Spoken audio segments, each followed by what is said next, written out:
सालों का लंबा इंतजार खत्म हो चुका है और महाकुंभ 2025 का शुभारंभ हो चुका है। इसके रंग और रौनक की गूंज चारों तरफ सुनाई दे रही है। देश विदेश में महाकुंभ और इससे जुड़ी अलग अलग किस्से और कहानियों की खूब चर्चा है और इन्हीं अनोखे रंगों को हम आप तक पहुंचाएंगे हमारे इस विशेष कार्यक्रम के जरिए।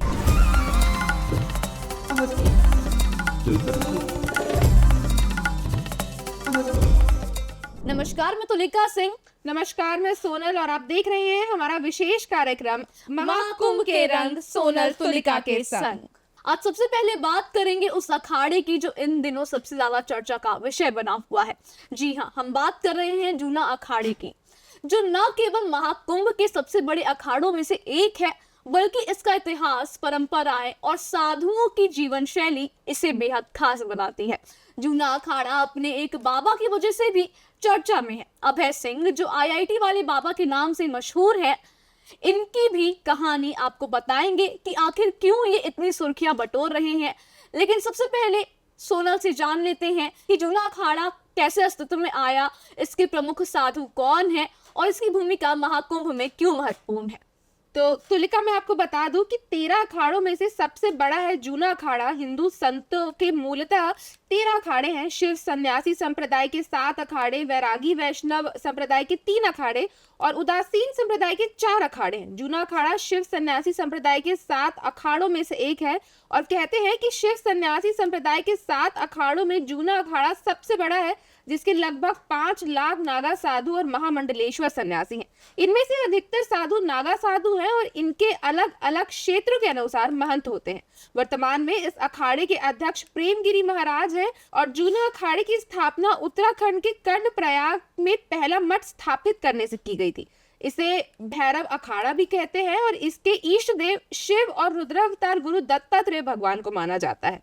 अब ये तो मैंने आपको बता दी जूना अखाड़े के बारे में कुछ बातें, जूना अखाड़े के बारे में फैक्ट्स। तो ये तो थी जूना अखाड़े की बातें जो मैंने आपको बताई कि यहाँ कितने संत हैं, कितने लाख साधु हैं। लेकिन हम जूना अखाड़े के बारे में बात क्यों कर रहे हैं? जी, सुनो, को बता दूं कि आखिर जूना अखाड़ा इतना चर्चाओं का विषय क्यों बन गया। जूना अखाड़ा अपने, क्योंकि वो बड़ा, सबसे बड़ा अखाड़ा है, तो इस वजह से तो वो प्रसिद्ध है ही। साथ ही मैं आपको बता दूं कि जूना अखाड़े ने रविवार को 150 महिलाओं को सन्यासिनी दीक्षा दी। 24 घंटे के निर्जला उपवास के बाद इन महिलाओं ने गंगा स्नान, मुंडन और पिंडदान किया और फिर गुरु से दीक्षा ली। सन्यासिनी बनने के बाद ये महिलाएं बिना सिला कपड़ा पहनती हैं और अखाड़े में ध्यान और साधना करती हैं। इसके बाद मैं आपको बता दूं कि जूना अखाड़े से एक और बाबा जो काफी ज्यादा प्रचलित हैं, उनका नाम अभय सिंह है, लेकिन हम उन्हें आईआईटी वाले बाबा के नाम से जानते हैं। काफी ज्यादा वायरल हैं, तो उनकी वजह से भी, क्योंकि वो इसी अखाड़े से ताल्लुक रखते हैं, इस वजह से भी जूना अखाड़ा भी बहुत ज़्यादा चर्चाओं का विषय बना हुआ है। आईआईटी वाले बाबा उन्हें कहा जाता है, मैं आपको बता दूं, आईआईटी वाले बाबा अभय सिंह को इसलिए कहा जाता है क्योंकि वो आईआईटी बॉम्बे से पास आउट है। उन्होंने वहाँ एरोस्पेस इंजीनियरिंग की पढ़ाई की हुई है। तो जैसा कि आपने बताया कि उन्होंने आईआईटी बॉम्बे से पढ़ाई की है, एरोस्पेस इंजीनियरिंग की। इनके बारे में मैं 2 पॉइंट्स आपको और बता दूं कि एरोस्पेस इंजीनियरिंग में पढ़ाई करने के बाद ये कनाडा शिफ्ट हो गए थे, जहां इनकी मंथली सैलरी जो थी वो 3 लाख रुपए थी। 3 लाख महीने की ये कमाते थे। उसके बाद ये वापस इंडिया आ गए और इंडिया में इन्होंने अपनी स्पिरिचुअल जर्नी शुरू की। इन्होंने कुछ फिलोसोफर्स भी हैं, जैसे प्लेटो हैं, वैसे फिलोसोफर्स को इन्होंने पढ़ा। इनको हमेशा से अध्यात्म में काफी जानना था, अध्यात्म के बारे में जानना था, जिंदगी क्या है, रुचि थी, कि खुशी क्या है, असली खुशी क्या होती है, ये इसके बारे में इनको जानना था। और बात यहाँ पे ये होती है कि एक इंसान जो जिसकी सैलरी अच्छी है, जिसको साइंस का बैकग्राउंड है, जिसने आईआईटी बॉम्बे से पढ़ाई की है, जहाँ रोज लाखों लोग तैयारी कर रहे हैं उस एग्जाम को पास होने की, वहाँ जाने का सपना देखते हैं, ये उस पूरी फील्ड को छोड़ दिया इन्होंने, पूरे अपने करियर को ही इन्होंने चेंज कर दिया। आपको क्या लगता है कि क्या होगा इसके पीछे, क्यों उन्होंने? जी सोनल, उन्होंने आईआईटी बॉम्बे से जरूर पढ़ाई की थी, लेकिन एक जानने वाली बात ये भी है कि कभी भी अभय की इसमें रुचि नहीं थी। उन्होंने सिर्फ और सिर्फ पारिवारिक दबाव के कारण आईआईटी बॉम्बे में दाखिला लिया था। मैं आपको बता दूं कि जो अभय हैं, वो उनकी रुचि स्केच में बहुत ज़्यादा थी। जब वो छोटे थे तब वो लाइव स्केच बना दिया करते थे और उनका बहुत इंटरेस्ट था स्केचिंग में, आर्ट में। लेकिन परिवार ने उन्हें पहले कहा कि तुम आईएएस का प्रिपरेशन करो। अब आईएएस की प्रिपरेशन की बात कर दी तो उन्होंने सोचा कि क्यों ना मैं 11th और 12th में, क्योंकि सब्जेक्ट चूज़ करना रहता है, तो मैं आर्ट्स ले लेता हूँ, क्योंकि उसमें हिस्ट्री, ज्योग्राफी, सिविक्स, इसकी पढ़ाई होती है।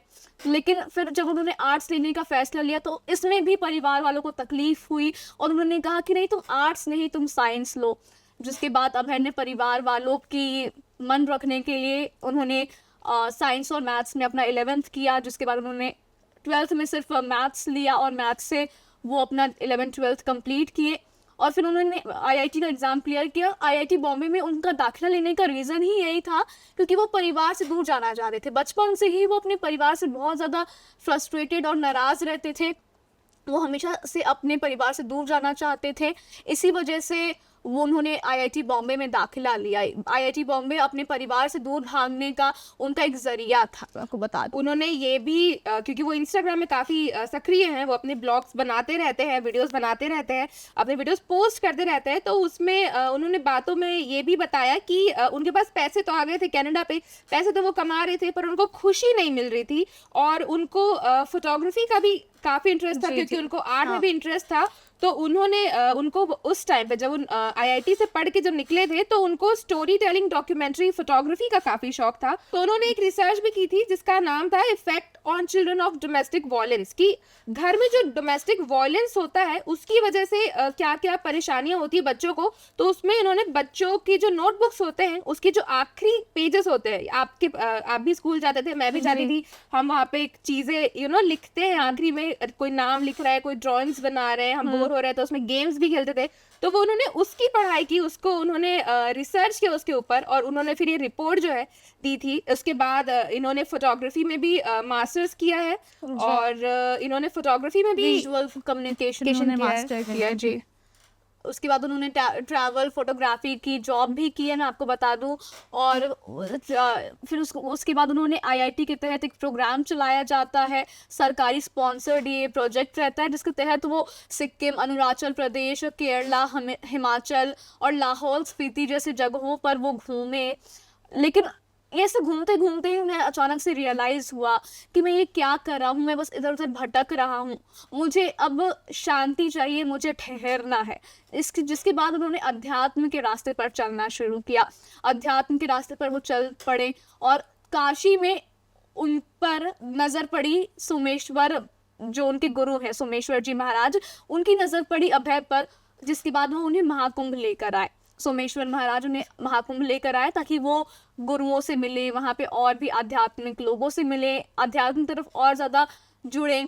लेकिन फिर उसके बाद पता नहीं, अभी अचानक से महाकुंभ से वो गायब हो गए गायब हैं। भी हो- इसका भी जी सोनल बताइए। इसमें मैं आपको ये पॉइंट भी ऐड करना चाहूंगी कि उनके जो गुरु है सोमेश्वर जी, जिन्होंने ये बताया कि क्योंकि ये भटक रहे थे कहीं, तो मैंने इन्हें देखा, मैंने इन्हें फिर लेके आया, मैं यहाँ महाकुंभ में लेके आया, यहाँ मेरे को इनको ध्यानियों से मिलाना था, योगियों से, महान ऋषि जो यहाँ बैठे हैं तप कर रहे हैं उनसे मिलवाना था। लेकिन उन्होंने भी कहा कि जो आईआईटी वाले बाबा है अब है, इनके पास साइंस और अध्यात्म का इतना ज्ञान हो गया है कि इन्हें ये अब हमारे बस के नहीं है, ये हमारे बस से आगे चले गए हैं।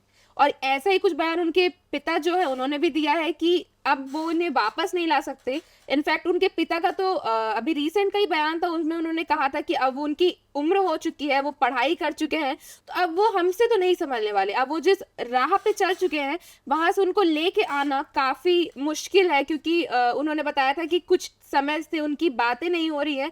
अब है ना, खुद ही उनको सामने से ब्लॉक कर दिया है और उसके बाद उनकी बातें अभी नहीं हो रही हैं। उन्होंने उनकी बहन को भी कांटेक्ट करने की कोशिश की थी, उनकी तरफ से भी कोई सी चीज़ें सही नहीं हुई। उसके बाद उन्होंने ये भी बताया उनके पिता ने कि वो इकलौते बेटे हैं और वो बस ये चाहते हैं कि वो घर आ जाए और खुश रहे। लेकिन उसके साथ वो ये भी बोल रहे हैं कि उनको पता है कि उनका बेटा जो है जिस राह पे चल गया है वहां से वो वापस नहीं आ सकता। जी सोनल, और परिवार चाह रहा है, उनके माता पिता दोनों चाह रहे हैं कि अभय वापस लौट कर आ जाएं और परिवारजनों के साथ रहें, एक आम सा जीवन व्यतीत करें। लेकिन दूसरी तरफ अभय जो हैं वो अपने परिवार से बहुत ज़्यादा नाराज़ नजर आते हैं। उन्होंने कई ऐसे स्टेटमेंट्स दिए हैं। उन्होंने कहा है कि माता पिता कलयुग का जाल है। माता पिता को हिंदू धर्म में भगवान की तरह पूजा जाता है, भगवान मानते हैं अपने माता पिता को, लेकिन उसके विपरीत अभय सिंह जो हैं वो ऐसा बयान देते हैं कि माता पिता कलयुग का जाल है। उनका कहना है कि माता पिता सिर्फ अपने बच्चों को उपकरणों की तरह यूज़ करते हैं और और वो इस चीज़ से बहुत ज़्यादा फ्रस्ट्रेटेड नज़र आते हैं। उन्होंने एक रिपोर्टर से अपनी आप बीती भी बताई, जब वो कह रहे थे कि जब मैं स्कूल में था तब वो पहले मुझे मेरे माता पिता ने ये सब्जेक्ट लेने के लिए कहा तो मैंने ये भी ले लिया, फिर उन्होंने ये एग्ज़ाम क्लियर करने के लिए कहा तो मैंने वो भी कर लिया, लेकिन फिर मुझे रियलाइज़ हुआ कि क्या मेरी कोई ज़िंदगी नहीं है, क्या मेरे कोई चॉइसेस नहीं है। उन्होंने अपने पिता से ये भी साझा किया था कि मुझे फ़ोटोग्राफी में इंटरेस्ट है और प्लीज़ मुझे उसमें जाने दीजिए। और ये इस जो बारे बात करके हमें एक आपकी जी बिल्कुल, कहानी आपके भी मन में वही आ रहा मेरे होगा। मन में भी बिल्कुल, वही आया, बिल्कुल। जो कि इस जो स्टोरी है जो इनके आईआईटी वाले बाबा की, ये एक फिल्म के पात्र से बहुत बिल्कुल। मिलती है, जो कि मूवी थी 2009 में रिलीज हुई, थ्री थ्री इडियट्स। इडियट्स, उसमें जो फरहान कुरैशी थे, उनकी कहानी और इनकी कहानी मिलती हुई बिल्कुल। है। बस डिफरेंस इतना है कि अंत में फरहान के जो पापा हैं वो मान गए थे, उन्होंने खुद लाके उनको कैमरा दिया था। बट यहाँ अभय के साथ किस्सा ये हो गया, बात ये हो गई कि अभय के पिता को नहीं पसंद था, अभय के घर वालों को नहीं पसंद था कि वो अपनी आईआईटी की जॉब छोड़ के, लाखों की जॉब छोड़ के ट्रैवल फोटोग्राफी करे। और वो ये खुद बताते हैं कि उनके घर वाले जो थे वो शर्माते थे और पड़ोसियों को बताने से कतराते थे कि उनका बेटा जो है वो अपनी लाखों की नौकरी छोड़ के अभी फोटोग्राफी कर रहा है। इस बात से भी उनको काफी दुख मिला। और जो कि आपने बात कही कि कलयुग में जो माता पिता है वो भगवान नहीं है, वो हाँ, कलयुग उनका के ये भी स्टेटमेंट एक आया था कि माता पिता को भगवान नहीं बनाया है तो माता पिता भगवान कैसे हो सकते हैं। उन्होंने इसके साथ साथ ये भी जोड़ा कि जो माता पिता है ये बच्चों को गधे और घोड़ों की तरह पालते हैं। ये उनकी ही बातें हैं कि गधे और घोड़ों की तरह पालते हैं ताकि वो बड़े होके आपको फायदा दे सके, बड़े होके वो बेनिफिट दे सके। ये जो उनका कहना है कि ये सत्युग की भी एक थ्योरी है कि माता पिता के लिए हमें ये करना है। तो वो जो कहते हैं कि हम क्यों इतने प्रेशराइज हैं, क्यों हमें ऐसा करना है कि हमें अपने माता पिता के लिए घर बनाना है, हम फ्रीडम में क्यों नहीं रह सकते, हमें फ्रीडम क्यों नहीं मिलती, हम माता पिता के लिए ये करना है। ये उम्मीदें जो है, ये उम्मीदें बहुत कभी कभी ऐसा होता है कि माता पिता को ज्यादा ही उम्मीदें लगा लेते हैं। जी बिल्कुल। इसके ऊपर भी उन्होंने बताया जो पेरेंटल ट्रैप, उन्होंने ये बात कही कि पेरेंटल ट्रैप है ये सारी जो चीजें हैं। वो उम्मीदें बिल्कुल रखनी चाहिए, लेकिन उम्मीदों के साथ साथ अपने बच्चे की भी बिल्कुल सुननी चाहिए कि वो क्या करना चाहता है, वो किस क्षेत्र में आगे बढ़ना चाहता है। क्या पता वो फोटोग्राफी में ही आगे बढ़ जाता, उसका इंटरेस्ट था उसमें, लेकिन वो जो काम कर रहा था उसमें उसका बिल्कुल भी इंटरेस्ट नहीं था, उसमें खुश नहीं था। तो कहीं ना कहीं खुश रहना भी इम्पोर्टेंट होता है, क्योंकि आजकल के बच्चों में हम देख रहे हैं कि डिप्रेशन बहुत ज्यादा देखने को मिलता है। इस पे ही जो बात थी, उन्होंने खुद कहा कि जब कोरोना के टाइम पे वो कनाडा पे थे, लॉकडाउन चल गया था, तो उनको भी ये डिप्रेशन जो है वो उन्होंने फेस किया है, डिप्रेशन को। क्योंकि जब कनाडा पे थे वो अपने इस टाइम पे, वो 2020-21 पे वो वापस इंडिया आए।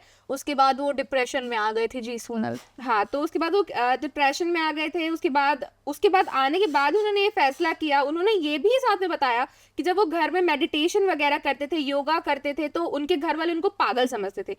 और उनके घर वालों ने ही उनको साइकेट्रिस्ट को दिखाया। ये भी एक बड़ी वजह है कि वो घर में शायद नहीं रहना चाहते, क्योंकि जब आपके घर वाले ही आपको ना समझे तो आप घर में रहने का मतलब क्या बनता है। घर वालों को भी समझना चाहिए कि अपने बच्चों की बातें समझें, लेकिन बात ये भी है एक तरफ सोनल कि वो घर छोड़कर जा चुके हैं और पिछले 1.5 साल से वो अपने माता पिता से मिले नहीं हैं। माता पिता बहुत ज़्यादा परेशान हैं, उन्होंने अपने माता पिता को ब्लॉक कर रखा है और नाराज़गी खैर उनकी भी, उनकी आप बीती है वो उस पर, क्योंकि उन्होंने वो सारी चीज़ें झेली हैं, तो बात करना इस पर मुश्किल है। लेकिन आमतौर पर हम ये भी देखते हैं कि आजकल के बच्चे इस परेशानी को झेलते हैं और पेरेंट्स को भी समझना चाहिए, थोड़ा बहुत बच्चों की बातें भी सुननी चाहिए। और अगर आपको चीज़ करवानी है, तो आपको लगता है कि बच्चा गलत राह पे जा रहा है, तो उसे समझाइए। ये नहीं कि प्रेशराइज करके बस आप उस पर थोप दीजिए अपनी बातें, ऐसा नहीं करना चाहिए। तो तुलिका, ये तो थी माता पिता के समझने वाली बात और कैसे वो अपने बच्चों को इनकरेज कर सकते हैं आगे बढ़ने पे। हमने भी ऐसा देखा है, बहुत जगह ऐसे होते हैं, बहुत माता पिता ऐसे होते हैं जो ये समझते हैं कि हमारा बेटा या बेटी जो है वो साइंस ही ले, इंजीनियरिंग ही करे। मतलब हर साल लाखों स्टूडेंट्स हैं जो आईआईटी की प्रिपरेशन करते हैं, जेईई की, नीट की प्रिपरेशन करते हैं, अपना टाइम जो है इसमें देते हैं। लेकिन इसके साथ कितने सुसाइड के केसेस हमने देखे हैं इसी चक्कर में कोटा जाकर बिल्कुल कितने सुसाइड के केसेस हमने देखे हैं यहाँ पे। और अभी जो लेटेस्ट न्यूज ये है कि आईआईटी बाबा जो है वो महाकुंभ छोड़ के चले गए हैं। ये अभी न्यूज जो है वो काफी वायरल हो रही थी। और इसके ऊपर भी जो बाबा जी हैं आईआईटी वाले, जो कि बाबा नहीं है, उनका कहना है कि मैं बाबा नहीं हूँ, वो खुद को बाबा नहीं मानते, पूरी दुनिया उन्हें बिल्कुल बाबा के हैं कि बुला रही आईआईटी वाले बाबा के नाम से, जरूर वो फेमस है, लेकिन ये उन्हीं का बयान है कि मैं अपने आप को बाबा नहीं मानता, वो खुद मानता। को बाबा नहीं मानते। जी। बिल्कुल, उनका एक्चुअली उनका डिस्कवरी ही ऐसे हुआ था। डिस्कवरी जब रिपोर्टर उनसे इंटरव्यू ले रहे थे और जब उन्होंने देखा कि इनकी जो लैंग्वेज है, इनका जो भाषा है काफ़ी अच्छा है, तो रिपोर्टर ने जब उनसे पूछा कि उन्होंने पढ़ाई क्या की है, फिर उन्होंने बताया, तब उन्होंने डिस्कवर किया कि अच्छा ये आईआईटी से पढ़े हुए हैं। और उन्होंने ये भी कहा कि जो है आखिरी में इंसान को यहीं ही आना पड़ता है जी, और उसके अध्यात्म के रास्ते पे ही अध्यात्म पे ही आखिरी में आना सब रहता है। और वो होता है। शुरू से ही उनकी बातों से ये पता चलता है कि वो शुरू से अध्यात्म की तरफ उनका झुकाव था और उन्होंने संस्कृत की भी पढ़ाई की है। इसके साथ ही उन्होंने इस बारे में भी बात की कि जब उनसे पूछा गया कि उन रिलेशनशिप के बारे में कि आपकी कभी कोई आपने किसी से प्यार किया, कभी शादी के बारे में आपने सोचा, तो इसमें भी उन्होंने बताया कि उनकी एक गर्लफ्रेंड थी, 4 साल उनका रिलेशनशिप चला। लेकिन उन्होंने ये कहा कि जब मैंने अपने घर पे ही, अपने आस-पास ही मैंने इतने फेल्ड रिलेशनशिप्स देखे हैं, जहाँ शादियाँ नहीं चल पा रही हैं, रोज़ के लड़ाई झगड़े हैं, तो मैं कैसे उस चीज़ के लिए आगे बढ़ता? जी, तो बिल्कुल। ये सब चीज़ें भी बच्चों के दिमाग में बहुत असर करती हैं कि अगर घर में ही माहौल ठीक नहीं है, तो फिर वो आगे बढ़ने में थोड़ा-सा कतराते हैं। और जैसे कि मैंने आपको बताया कि आईआईटी वाले बाबा जा चुके हैं और उन्होंने नया एक वीडियो उन्हें जूना अखाड़े से भी निकाल निकाल दिया दिया गया गया कि है। उन्होंने शायद अपने जो उनके गुरु है सोमेश्वर महाराज जी, उनका उन्होंने अपमान किया था। या। सोमेश्वर महाराज जी का भी इस पर बयान सामने आया है कि उनका जो ज्ञान है वो इतना बढ़ चुका है कि अब उन्हें साइकेट्रिस्ट के पास जाने की जरूरत है और उन्हें अपना इलाज कराने की जरूरत है। बहुत बड़ा स्टेटमेंट है ये, बहुत सोनल बड़ा जी। स्टेटमेंट है ये। एक्चुअली उनको कोई समझ ही नहीं पा रहा है क्योंकि वो कहते हैं कि वो बाबा नहीं है, वायरल वो हो रहे हैं बाबा के नाम से। आईआईटी वाले तो बाबा उन्होंने इतना बड़ा जॉब छोड़ छोड़ दिया दिया है। है। ऐसे फोटोग्राफी की जॉब भी की, उसे भी पता नहीं उन्होंने क्यों छोड़ दिया। उसके बाद उन्हें ये रियलाइज हुआ कि इधर उधर भागने से अच्छा मैं एक जगह बैठ जाऊँ और मैं अध्यात्म के रास्ते पर चलूं। लेकिन अब उन्हें जूना अखाड़े से निकाल दिया गया है। ये है अब तक की अपडेट। लेकिन अब जो आईआईटी वाले बाबा हैं यानी कि अभय जो हैं, वो अब कहाँ पे हैं? क्या वो अपने घर वापस जाएंगे या फिर अभी वो किस प्लानिंग में है, ये देखने वाली बात होगी। तो ये तो थी आईआईटी वाले बाबा की कहानी। और क्या वो बाबा है या वो बाबा नहीं है, क्या वो घर अपने वापस जाएंगे, क्या वो घर अपने वापस नहीं जाएंगे, क्या वो अपने माता पिता से कांटेक्ट करने की कोशिश करेंगे, ये तो सारी अभी क्वेश्चंस ही हैं। ये इसके अभी हमें आंसर्स बिल्कुल। नहीं मिल पाए हैं। और वो अपने गुरु से माफी मांगते हैं कि नहीं मांगते, ये भी देखने वाली बात होगी। खैर, इस विशेष पेशकश में आज के लिए बस इतना ही। कल फिर मुलाकात होगी, महाकुंभ की बात होगी। धन्यवाद।